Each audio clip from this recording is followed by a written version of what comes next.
welcome back to the Citrus County Chronicle, where we're taking a time to talk to those candidates that you're going to see on the November ballot. And today I have with us Kimberly Walker. Kimberly Walker is the running for the U.S. Congress, Congressional Seat 12.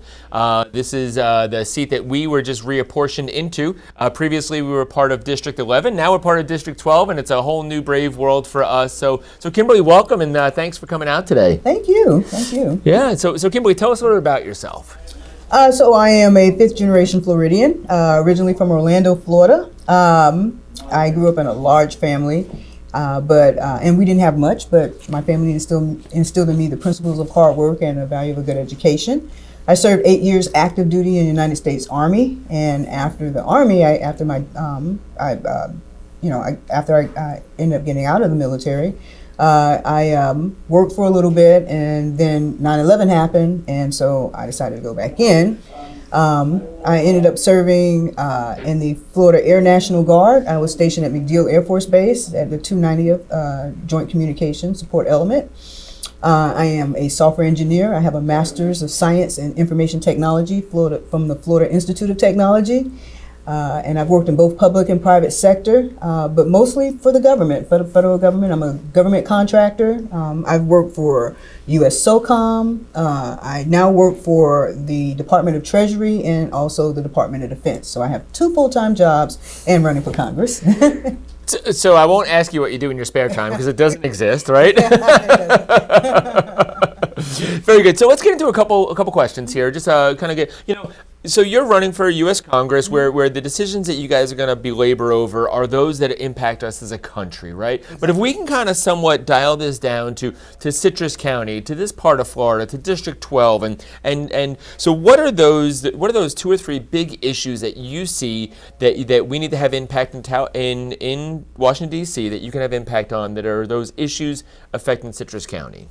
Well, inflation is one. I mean, I think that's globally.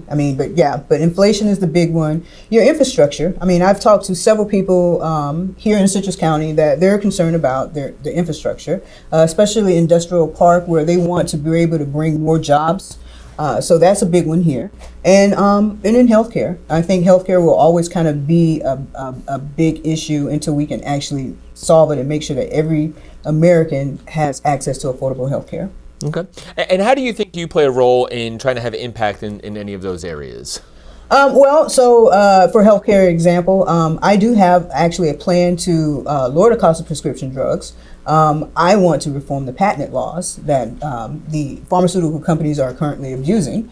For infrastructure, I am definitely for earmarks. And then plus the fact that Biden has just passed you got the infrastructure bill, and then also you've got the Inflationary Act bill that both has money going to the state that will help with your infrastructure.